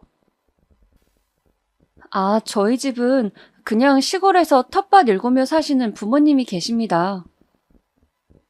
제 대답을 듣자마자 조금 남친의 어머니와 아버지 표정이 미묘하게 어두워진 것 같았습니다. 근데 둘이 좀 좋아지는 시간이 있다는 얘기는 내가 들었는데 우리 아들은 결혼을 하고 싶다고 하던데 아가씨 생각도 그런가요? 대뜸 어머니는 저에게 결혼 이야기를 하시는 것이었어요. 저는 저희끼리는 그렇게 이야기가 되었다고 조만간 저희 부모님과도 식사 자리를 하려 한다고 말씀드렸습니다. 제 이야기를 듣던 오빠의 어머니는 갑자기 표정을 굳히시더니 저에게 말씀하셨어요. 아가씨, 미안하지만 결혼에 대해서는 좀 신중하게 서로 생각해보는 게 어떨지? 우리가 이번에 얘 형 혼사를 해보니까 말이에요. 집안이 격이 좀 맞아야 하는데 참 이런 말을 민망하게 하기도 그렇고 우린 아들이 선을 좀 봤으면 좋겠거든요. 저는 방금 무슨 이야기를 들은 것인지 머리가 혼란스러웠어요. 어머니의 이야기를 듣던 오빠도 크게 당황하는 기색이었습니다. 엄마, 그게 무슨 말씀이세요? 사람 면전에 앉혀두고 너무하신 거 아니에요? 그러나 오빠가 소리치는 것이 들리지 않는다는 듯 어머니는 말씀을 이어가셨어요. 우리 아들이 아직 세상 물정을 몰라서 일이 순진한데 아가씨는 순진한 건지 아니면 계산이 빠른 건지 내가 모르겠소만 너무 기우는 결혼은 좋지 않다는 게 내 생각이거든요. 그냥 친구처럼 적당히 지내면서 서로 좋은 추억으로 남기는 것이 좋지 않겠어요? 아가씨도 형편 맞는 사람 만나서 마음 편하게 사는 게 좋을 것 같은데. 순간 저는 기분이 너무 나빠서 오빠의 어머니에게 말씀을 드렸습니다. 왜 제가 오빠랑 결혼을 할 수 없는지 확실하게 이야기를 해주시면 말씀 듣도록 하겠습니다. 왜 그동안 좋은 마음으로 서로 잘 지내온 우리가 헤어져야 하나요? 제 말에 오빠의 아버지는 답답하다는 듯이 술 한 잔을 들이키시고 어머니는 급기야 언성을 높이시더군요. 그걸 말이라고 합니까, 아가씨? 직장은 같더라도 우리는 재산도 꽤 많고 우리가 지난달에 본 며느리도 굉장한 부잣집 요식인데 아가씨 부모님께서 시골서 농사 지으시면 우리와 형편이 맞겠어요? 꼭 이런 이야기까지 대놓고 해야겠어요? 사돈끼리 좀 수준도 맞고 대화도 통하는 혼사가 무난하고 좋은 혼사라고 나는 생각해요. 연애하고 혼사는 완전히 달라요. 저는 제 귀를 의심했어요. 대학 다닐 때부터 느낀 열등감을 결혼하면서까지 느껴야 하다니 저는 입을 앙다물었습니다. 여기서 눈물을 보이거나 맥없이 일어서고 싶진 않았어요. 저는 조용히 맞은편에 앉아 계시던 오빠의 어머니를 바라보면서 이야기했어요. 어머님 말씀 일리는 있다 생각합니다. 그런데 저 혼자 힘으로 여기까지 왔어요. 부모님께서 큰 도움 주시진 않았지만 남들보다 부족하게 살지 않았습니다. 오빠와 제가 결혼을 하게 된다면 저는 최선을 다해서 가정을 꾸리고 노력하면서 살 거예요. 평생을 성실하게 살아오신 우리 부모님에게 배운 가장 소중한 것이 바로 그것이니까요. 이 말을 남기고 저는 당당하게 자리를 박차고 나왔습니다. 오빠 역시 그런 저를 붙잡지도 못하고 그저 멍하니 바라만 보더군요. 식당 문을 열고 길에 한 걸음을 딛자마자 저는 털썩 그 자리에 주저앉고 말았어요. 오빠의 부모라는 사람들이 저런 사람들이라니 차마 오빠와 계속 만날 생각이 들지 않았습니다. 내가 겪은 오빠는 분명 속물적인 계산이 앞서는 사람이 아니었는데 너무 속상하고 또 속상하더군요. 마음이 찢어진다는 것이 이런 것인가 생각을 하며 저는 그날 밤 내내 방에 틀어박혀서 가슴을 움켜잡고 길고 긴 울음을 울었습니다. 부모가 돈이 없다고 해서 사람에게 이런 대우를 하다니 내가 열심히 사는 것으로 아예 안 된다고 말하는 오빠의 부모님 같은 수많은 사람들의 생각에 저는 괴로웠습니다. 솔직히 저는 잘 살고 싶었고 더 부자가 되고 싶었고 저도 사람인데 조건 더 좋은 사람과 결혼하고 싶었죠. 오빠의 조건이 좋은 것도 사실이었어요. 그런데 저는 제가 오빠와 학벌이나 직업이 비슷하고 집이 가난해도 그만큼 내가 열심히 노력하면 된다고 생각했는데 조건을 낮춰 결혼할 바에는 아예 안 하고 싶다는 생각에 저는 결혼을 포기해야 하나 여러 생각이 들었습니다. 그런데 그러고 며칠 후 오빠가 제가 자취하는 집 앞으로 찾아왔더군요. 저기 미안해. 우리 부모님하고 누나들이 좀 유난스러워서 형수가 또 환경이 워낙 좋은 집 딸이다 보니까 자기가 이해 좀 해주면 안 될까? 그런 이야기를 어떻게 이해를 해? 나도 자존심이 있어. 미안해, 자기야. 근데 우리 둘이 잘 맞아서 잘 살면 되잖아. 나는 자기 없으면 못 살겠어. 우리가 결혼해서 잘 살 수 있을까? 내가 더 잘할게. 조금만 견뎌줘. 그냥 한 귀로 듣고 한 귀로 흘려주면 안 될까? 저는 그렇게 남친의 설득에 넘어가 결혼 준비를 하게 되었습니다. 남친이 어떻게 난리를 폈는지 몰라도 더 이상 남친 부모님들은 집안이 어쩌고 운운하진 않았어요. 물론 결혼 준비 과정에서 가끔 짜증난다는 식으로 표정을 짓긴 하셨지만요. 저는 결혼 준비를 하면서 신우들과 형님과 따로 보게 되었습니다. 젊은 사람들끼리 미리미리 친해지자고 신우 언니들이 제안한 자리였어요. 약속 장소인 강남의 유명 브랜드에서 운영하는 카페에 도착하자 오늘따라 쫙 빼입은 듯한 신우와 형님이 있었습니다. 비싸기로 유명한 브랜드라는데 저는 명품에는 큰 관심이 없어 이름 정도만 알고 있었습니다.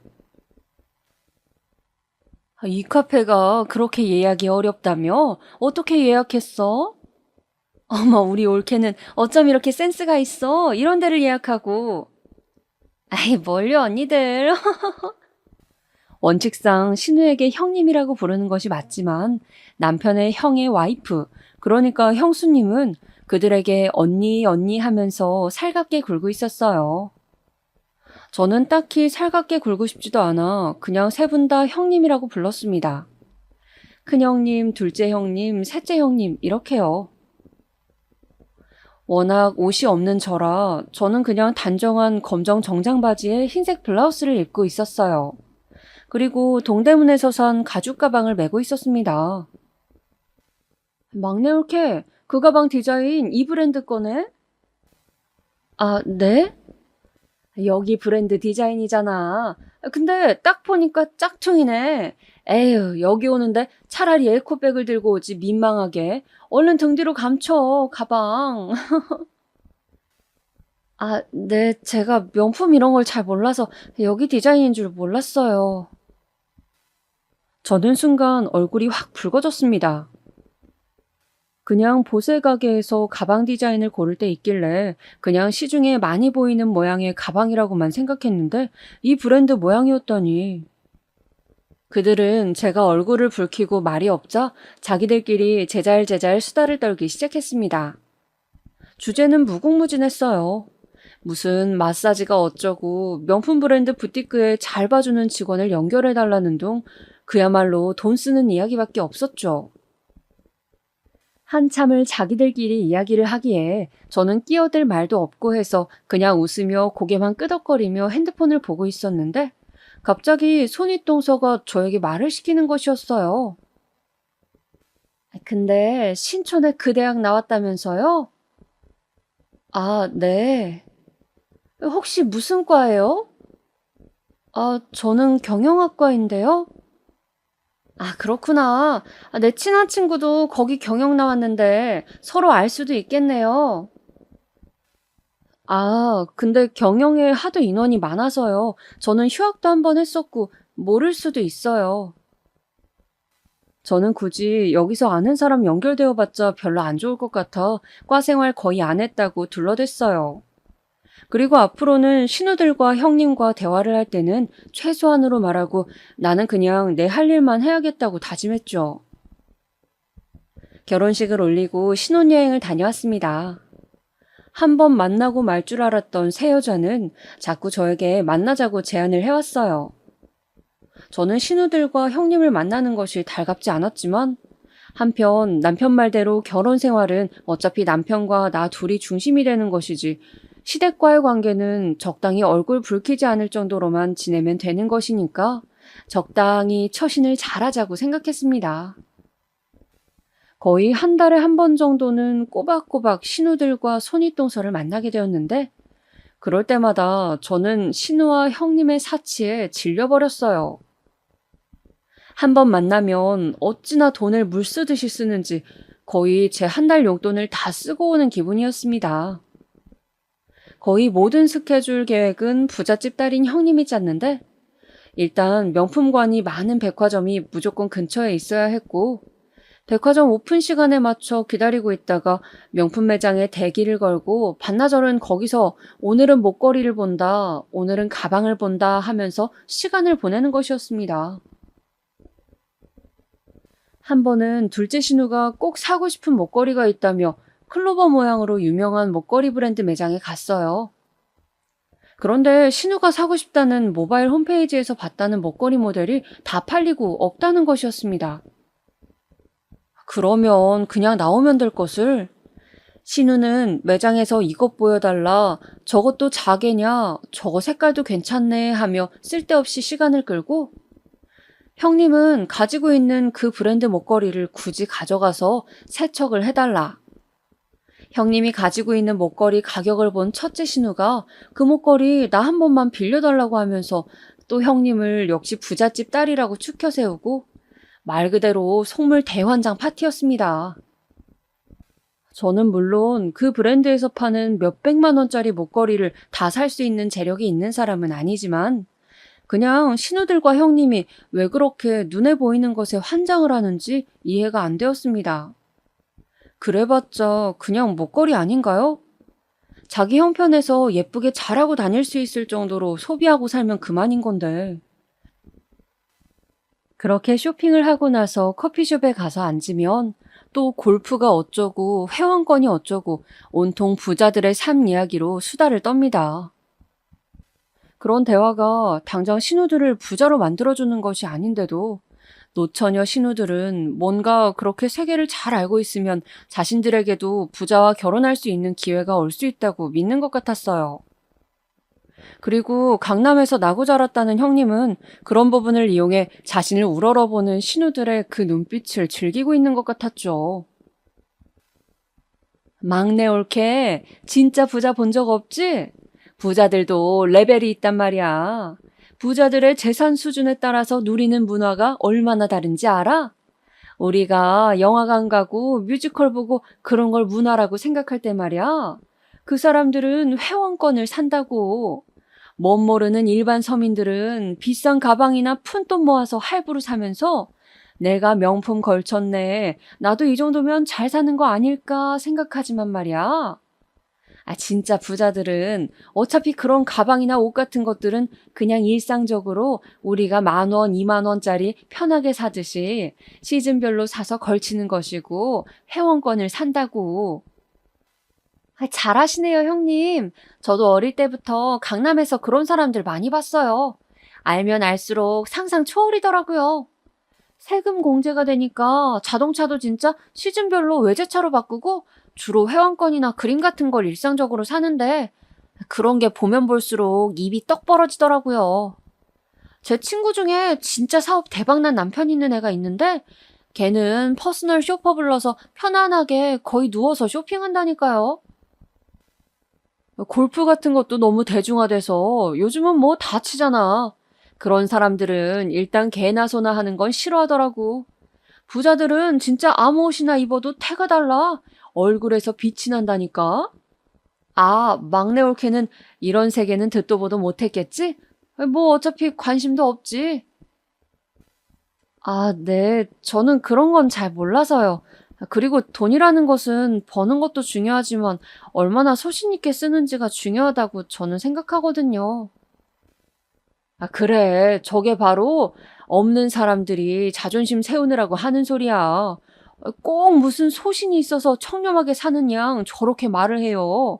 막내 올케 좀 솔직해져 봐, 어? 그런 식으로 대화는 항상 저를 꼽주는 것으로 마무리를 짓곤 했습니다. 신우들은 제가 제일 가난하고 없는 것이 자신들에게 우월감을 느낀다는 듯 제가 하는 말 한마디 한마디를 꼬투리 잡고 넘어지면서 그러니까 네가 가난하고 없다는 식으로 깔아뭉갰어요. 저는 그런 소리들이 너무 듣기 싫고 정이 떨어졌습니다. 그래서 언젠가부터 몸이 안 좋다고 하고 모임에 빠지기 시작했어요. 공교롭게도 남편과 함께 있을 때 도로에서 뒷차가 와서 냅다 박는 사고가 발생해서 허리를 마침 다치기도 했기 때문에 저는 그 사고를 핑계로 몸이 안 좋아서 쉬어야 한다고 말하고 모임을 계속 빠졌습니다. 그러다 보면 자기들이 알아서 눈치껏 저를 안 부르겠지 했어요. 저는 새로운 사람을 만나고 싶어서 온라인으로 독서 모임을 만들어서 책도 읽고 사람들과 정모도 하며 나름대로 즐겁게 지냈습니다. 그런데 우연히 나간 독서 모임 정모에서 저는 대학 때 친구 주은이를 만나게 됐어요. 주은이는 저와 대학 때 친했던 친구인데 상당한 부잣집 딸이었죠. 어머, 이게 누구야? 너무 오랜만이다. 잘 지냈어? 주은아, 너도 잘 있었어? 그럼, 나 결혼해서 아기 낳았잖아. 아기는 시터 이모가 지금 보고 있어. 우리 이렇게 우연히 만난 것도 반가운데 어디 가서 커피나 한 잔 마시자, 어? 그렇게 저는 주은이와 다시 친하게 지내게 되었습니다. 주은이 남편은 의사였는데 대학병원에 근무하고 있었어요. 그래서 주은이한테 병원 이야기도 듣고 같이 놀기도 하고 또 대학 시절 우리가 같이 좋아했던 떡볶이 집에 가서 함께 떡볶이를 먹기도 했죠. 주은이는 제가 보기에 아주 행복해 보였습니다.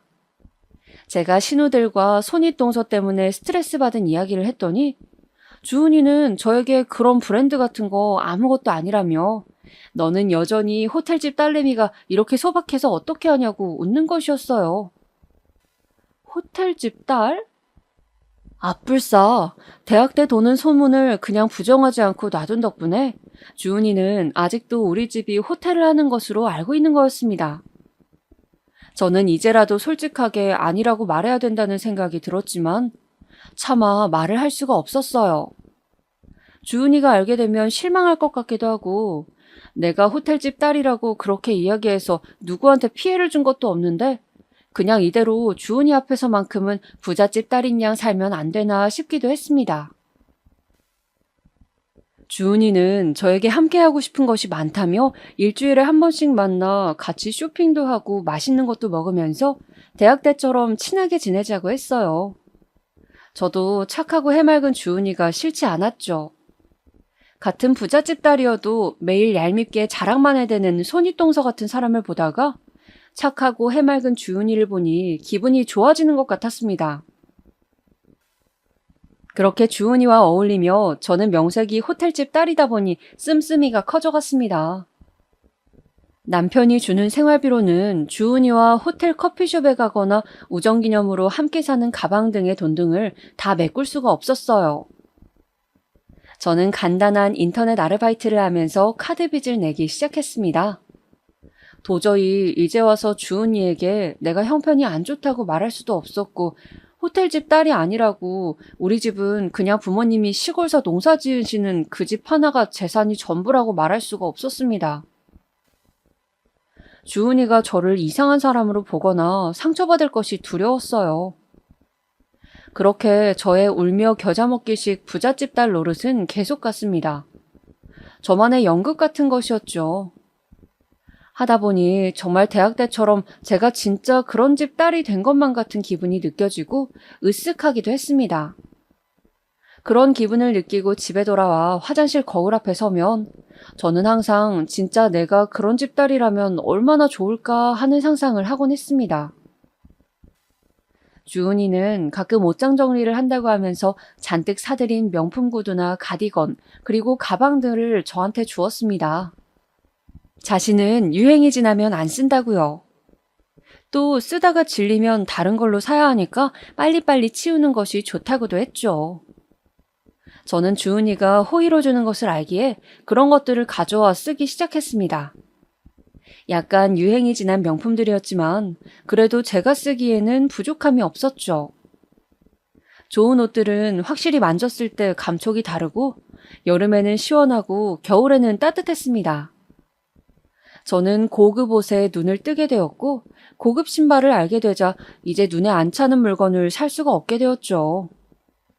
그렇게 남편 몰래 제 빚은 늘어만 갔습니다.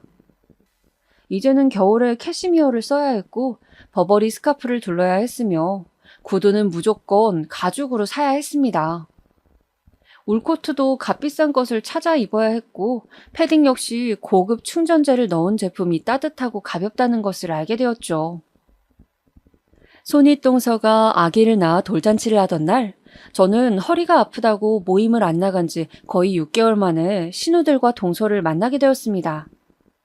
조금 달라진 저의 행색이 놀라웠는지 신우가 저에게 말하더군요. 못 본 새 뭔가 스타일이 좀 달라졌네? 뭐 그렇게 달라진 건 없어요. 그 버버리 스카프는 뭐야? 이번 시즌 한정판이요? 버버리는 제가 워낙 좋아해서 좀 고전적이긴 하지만 잘 써요. 그 패딩도 좋아 보이는데? 에르노에서 하나 샀어요, 형님. 제가 일반 사람들이 생소할 법한 브랜드를 척척 말하자 신우들은 뭔가 제 기세에 눌린 듯 움찔하였습니다. 그러나 역시 부잣집 출신인 형님은 좀 다르시더군요. 근데 에르노는 요새 좀 인기 없지 않아? 몇 년 전에 유명했었지. 아마 형님 말이 맞을 겁니다. 이것 또한 친구에게 얻은 패딩이었으니까요. 저는 유행은 별로 신경 안 쓰는 타입이어서요. 전 애써 웃으며 말했습니다. 굳이 친구 덕에 얻어 입었다는 말은 하고 싶지 않았어요. 동서 예전보다 브랜드에 관심이 많아진 것 같네. 근데 좀 촌스러운 것 같긴 해. 한두 해 뒤처지는 것 같기도 하고 말이야. 형님은 그렇게 핵심을 찌르시더군요. 저는 미소만 짓고 말았습니다. 이렇든 저렇든 무슨 상관인가 싶어서 말이죠. 그렇게 세 분은 또 서로 눈짓을 하면서 저를 촌스러운 사람으로 만들더군요. 너무 열등감이 심해서 꼬아서 생각하는 건 아니냐고요? 제가 이렇게까지 세 분이 저를 까고 싶어 한다고 확신하는 것은 다 들은 게 있어서입니다. 형님 애기 돌잔치 때 화장실을 갔다가 우연히 신우 2명이서 제 욕을 하는 것을 들었거든요. 신우 2분은 손을 씻으면서 제가 등 뒤에 있는 줄 모르고 신나게 제 이야기를 하시더군요. 뭔가 우리 이야기에 자극받은 건 있었나 봐. 그동안 만나자고 해도 안 만난다고 하더니. 그러니까 말이야. 우리 의식해서 브랜드 공부해 온 거 아니야? 예전보다 옷 입는데 돈도 쓰는 것 같고. 근데 큰올케 말처럼 묘하게 촌스럽고 좀 옛날 옷 느낌이지? 그러니까 노력을 해도 그게 시골 감각 아니겠어? 아무리 노력해도 한계가 있는 거지. 2분은 신나게 저를 씹으시더군요. 저는 눈물이 핑 돌았지만 사실 친구가 시즌 지난 옷을 준 것도 맞고 제가 돈이 없어 그 옷을 받아 입은 것도 맞았기 때문에 어쩔 수 없다고 생각했습니다. 그러면서도 마음 한켠에는 내가 호텔집 딸이었다면 저들이 저렇게 나를 무시하고 씹진 못했을 텐데 그런 마음이 들었어요. 저는 주은이를 만날 때 주은이가 저를 깍듯하게 대우해주는 것도 내가 호텔집 딸이어서 무시할 수 없기 때문이 아닐까 그런 바보 같은 생각을 하고 있었고 그 가짜 호텔집 딸 노릇에 심취해 있었습니다. 그러다 결국 일은 터지고 말았어요. 주은이와 백화점 쇼핑을 갔던 날이었습니다. 저는 우연히 신우와 형님과 마주친 것이었어요. 어머, 동서, 친구랑 놀고 있는 거야? 주은이를 본 신우와 형님은 다소 놀란 표정을 지었습니다. 그도 그럴 것이 평소 형님과 신우가 좋아하는 명품들을 주은이가 다 걸치고 있었고 외모 역시 무척 예뻤으니까요. 누가 봐도 주은이는 부잣집 사모님다운 귀티의 소유자였습니다. 네, 다들 어쩐 일이세요? 우린 쇼핑 왔지. 친구분 미인이시다. 우리 인사 좀 시켜줘. 주은이의 모습이 범상치 않아 그랬는지 형님들은 인사를 시켜달라 하시더군요. 그렇게 저는 원치 않는 커피 타임을 주은이와 시댁의 새 여자와 가지게 되었습니다. 저는 주은이가 저를 호텔집 딸로 알고 있는 것이 마음에 걸려서 어서 그 자리가 빨리 끝나기만을 빌었죠. 친구분 되게 부티나시네요. 이런 친구가 있는지 몰랐네. 네? 무슨 말씀이신지. 그냥 시골 출신이잖아요, 우리 올케가. 그래서 뭐 저는 수더분한 친구들만 있는 줄 알았죠. 주은이는 어리둥절한 듯 새 여자가 저를 돌려가는 이야기를 가만히 듣고만 있었습니다. 아니, 우리 저번에 호캉스를 갔는데 사실 올케도 데리고 갈까 하다가 좀 뭐랄까 비주얼적인 게 안 맞다 싶어서 안 데리고 갔지 뭐야. 그 블랑 호텔 참 좋았는데 강릉에서는 거기가 제일 나은 것 같아. 저기 제 친구 비주얼이 뭐 어떻다고 그러세요? 주은이는 이야기를 가만히 듣고 있다가 기분이 나빴는지 살짝 붉어진 얼굴로 되물었습니다. 아니, 좀 가난한 집 출신답게 촌스럽잖아요. 아니, 친구분은 그렇게 생각 안 해요? 가난이요? 저는 안 되겠다 싶어서 충동적으로 말을 뱉어버렸습니다. 형님들, 사실 형님들이 호캉스 가셨다는 강릉 블랑호텔, 그거 오너가 우리 아빠거든요? 저 가난뱅이 아니에요. 저한테 함부로 말씀하시는 거 그만둬 주셨으면 좋겠어요. 그 순간 저는 그 자리에 있는 세 여자의 눈동자가 일제히 저를 향하는 것을 느꼈습니다. 그들은 몹시 놀란 표정이었어요. 저는 이왕 이렇게 된 거 모르겠다 싶어서 주은이에게 제 거짓말을 들키지 않기 위해 제가 호텔집 딸이라고 거짓말을 해버렸어요. 아니, 진짜? 거기에 주은이가 나서서 말을 더 보탰습니다. 모르셨어요? 학교 다닐 때부터 호텔집 딸인데 검소하기로 유명했어요. 우리 과 애들 과소비하다가 얘 보고서 얼마나 반성 많이 했는데요. 진정한 상류층의 모습이라고 본받아야 한다고요. 저는 민망함에 붉어진 세 여자의 얼굴을 보고 그 순간 통쾌함을 느꼈죠. 마음 한구석에서는 물론 커져버린 거짓말을 어떻게 수습할까 고민되었지만요. 그 후로 신우들의 태도는 갑자기 180도 바뀌었습니다.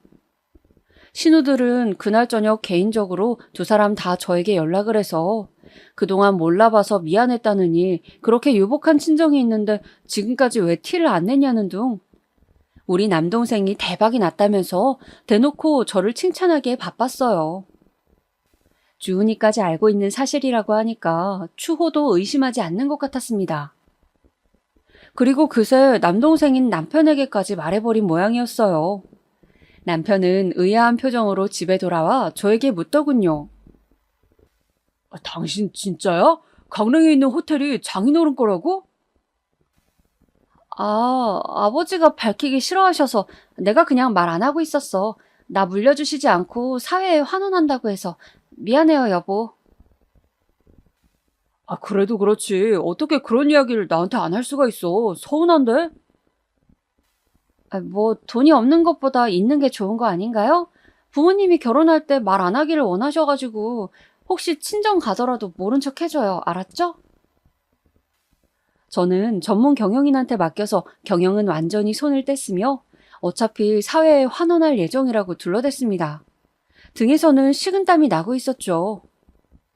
이제 와서 다 거짓말이었다고는 할 수는 없었습니다. 시댁에서는 난리가 났습니다.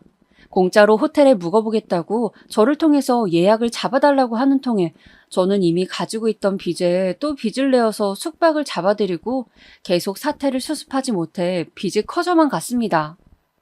저는 남편 몰래 불어난 빚을 감당하느라 카드사마다 돌려가며 카드론을 쓰고 리볼빙 서비스를 이용하는 등 사태는 점차 걷잡을 수 없이 커져가고 있었습니다. 한번 시작한 거짓말은 이제 도저히 멈출 수 없는 상태가 되었고 저는 혼자 잠 못 드는 밤이 많아지고 있었어요. 그러다가 꼬리가 길면 밟힌다고 결국은 제 정체가 들통나버리는 일이 있었죠. 제 정체를 밝힌 것은 바로 손윗동서인 형님이셨습니다. 제가 호텔집 딸이 되고 나서 신우들은 대놓고 형님을 무시했어요. 무슨 말만 하면 형님을 까내리고 저를 칭찬하기 시작했습니다. 돈이 많은 쪽에 붙는 사람들이었기 때문이죠. 예전에는 형님이 뭘 걸치고 오기만 하면 너무 센스 있고 세련되었다며 칭찬하기 일쑤였는데 이제는 형님이 사치스럽고 돈도 없으면서 잘난 척한다고 저와 비교된다면서 흉을 보았습니다. 올케, 요즘 누가 모피 목도리 두르고 다녀? 개념 없게. 막내 올케 좀 봐봐. 얼마나 수수해? 그리 춥지도 않은데 동물학대도 아니고 그런 거 두르고 오고 싶어?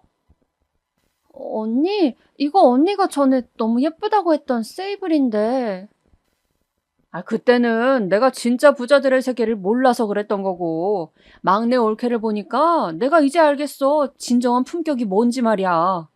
큰 올케도 반성 좀 해. 언제까지 그렇게 한심하게 쇼핑이나 하고 살 거야? 이런 식으로 형님이 제가 당하던 것 같은 갈굼의 대상이 되어버렸죠. 저는 너무 무안하기도 하고 제 거짓말이 걸리면 어쩌나 두렵기도 해서 많은 스트레스를 받았어요. 신우들이 그런 식으로 저를 추켜 세울 때마다 그냥 자리를 피해버렸죠. 형님은 갑자기 천덕꾸러기 취급을 받자 그게 견디기 힘드셨는지 저를 미워하기 시작했고, 결국 아는 사람들을 수소문해서 강릉의 호텔 오너라는 분의 연락처까지 알아오셨습니다. 그리고 그분과 통화를 해서 제 정체를 알아내셨죠. 어머니 생신 때 일이었어요. 어머니는 호텔에서 맛있는 음식을 먹고 싶다고 하셨고, 모두 저를 쳐다봤기에 저는 또 울며 겨자 먹기로 빚을 내어 호텔 식당을 예약했습니다.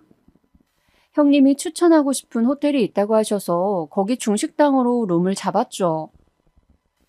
그런데 다 같이 생신 축하 노래를 부르고 식사를 하고 있는데 갑자기 누군가 똑똑 하고 방문을 두들기는 것이 아니겠어요? 누구세요? 아, 호텔 대표님께서 인사를 하고 싶다고 하십니다. 아, 우리 며느리 때문인가? 어서 들어오세요. 아가, 이 호텔 오너분하고 집안끼리 아는 사이냐? 저는 무슨 일인지 몰라 등에서 식은땀이 흘렀어요. 그때였습니다. 형님의 앙칼진 목소리가 들려온 것은. 제가 아는 사이예요, 어머니. 안녕하세요, 정 대표님. 안녕하세요. 아버님 부탁으로 잠깐 들렀습니다. 뭡니까? 저한테 꼭 물어보고 싶다는 말이. 강릉 블랑호텔 아시죠? 네, 제 소유 호텔입니다만. 여기 그 호텔이 자기 아버지 거라고 주장하는 사람이 있는데 어떻게 생각하세요? 이럴 수가. 오늘 식사를 하게 된 이 호텔과 강릉 호텔이 같은 사람의 거였다니. 저는 눈앞이 캄캄해졌습니다. 갑자기 다리에 힘이 풀려 털썩 주저앉고 말았어요. 어떡하지? 머릿속이 새까맣게 변했습니다. 예? 강릉 호텔은 대대로 저희 집안 호텔인데 무슨 말씀이신지. 확인 감사드려요. 모두 들으셨죠? 모두의 놀란 눈빛을 뒤로하고 형님은 그렇게 제 거짓말을 폭로해버리셨습니다. 저는 어찌할 바를 몰라 가만히 그 자리에 서 있다가 그만 견디지 못하고 그 자리에서 도망쳐 나오고 말았어요.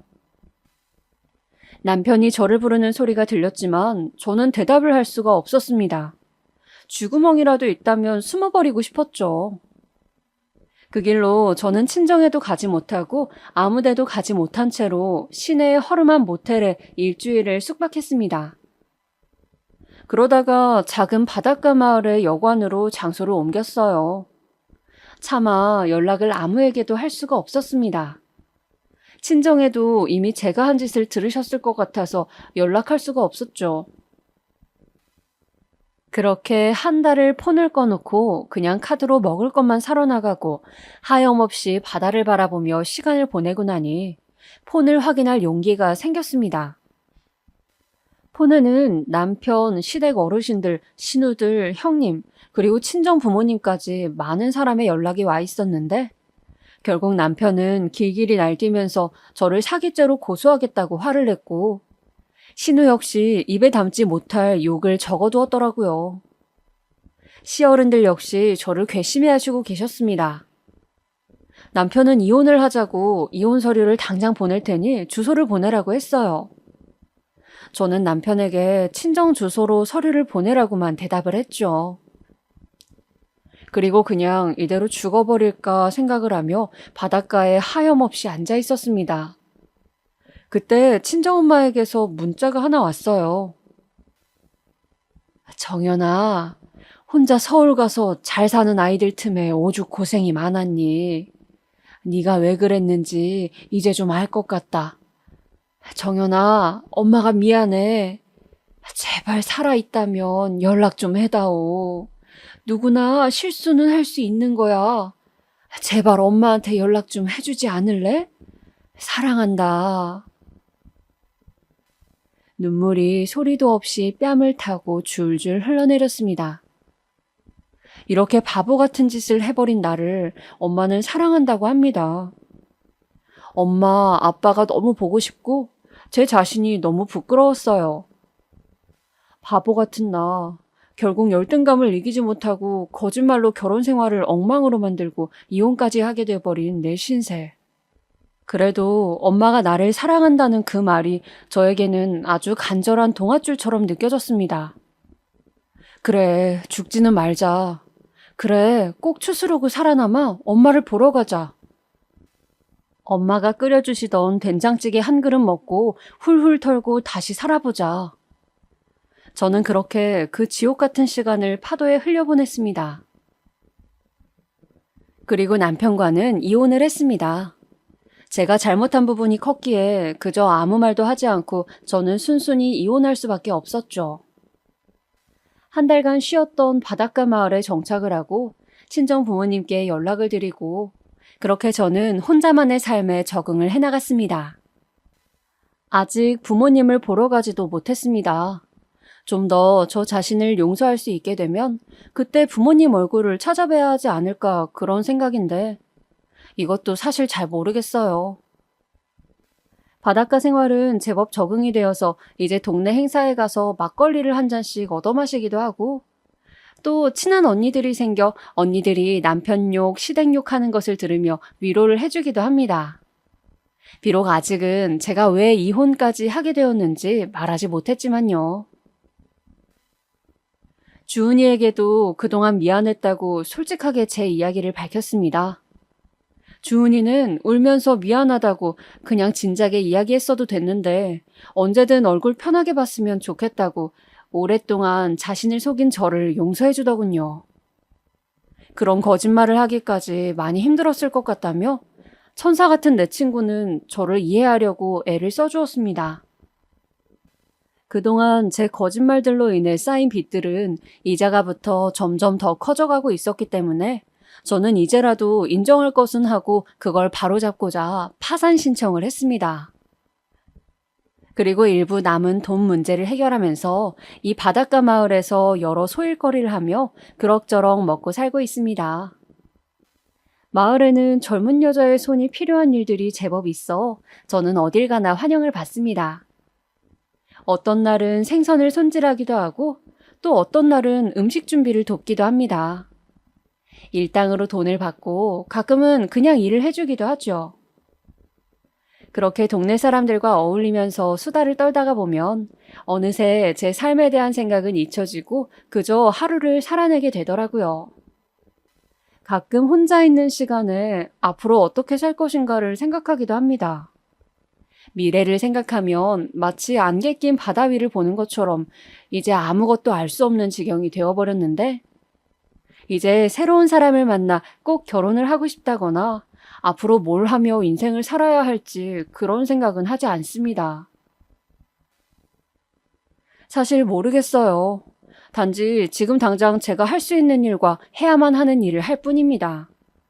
그저 하루하루 세 끼 밥 챙겨 먹고 산책을 하고 오늘 하루만 생각하면서 지내고 있습니다. 오히려 그렇게 심플하게 지내니 마음이 편안해져 오더라고요.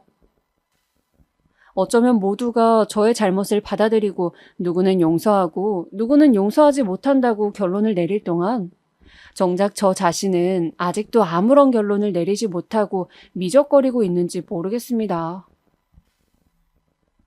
이렇게 사연을 보내고 싶어진 건 역시 어쩌면 저 자신을 좀 더 이해해보고 싶어서인지 모르겠어요. 너무 횡설수설이죠? 제 마음이 아직 이런가 봅니다. 다만 확실한 것 한 가지는 오늘 여러분께 들려드린 제 이야기는 제 인생에서 가장 창피한 이야기였지만 그래도 이렇게 털어놓고 나니 이상하게 한결 마음이 편하다는 거예요. 여러분은 오늘 제 이야기를 들으며 어떠셨나요? 제가 드리고 싶은 말씀은 어떤 일이 있더라도 거짓말이 거짓말을 낳는 잘못은 하지 말라는 것입니다. 어느새 눈덩이처럼 커져서 혹독한 대가를 치러야 하거든요. 지금까지 제 이야기 들어주셔서 감사합니다. 그럼 모두 행복하고 즐거운 하루 보내시길 빌게요.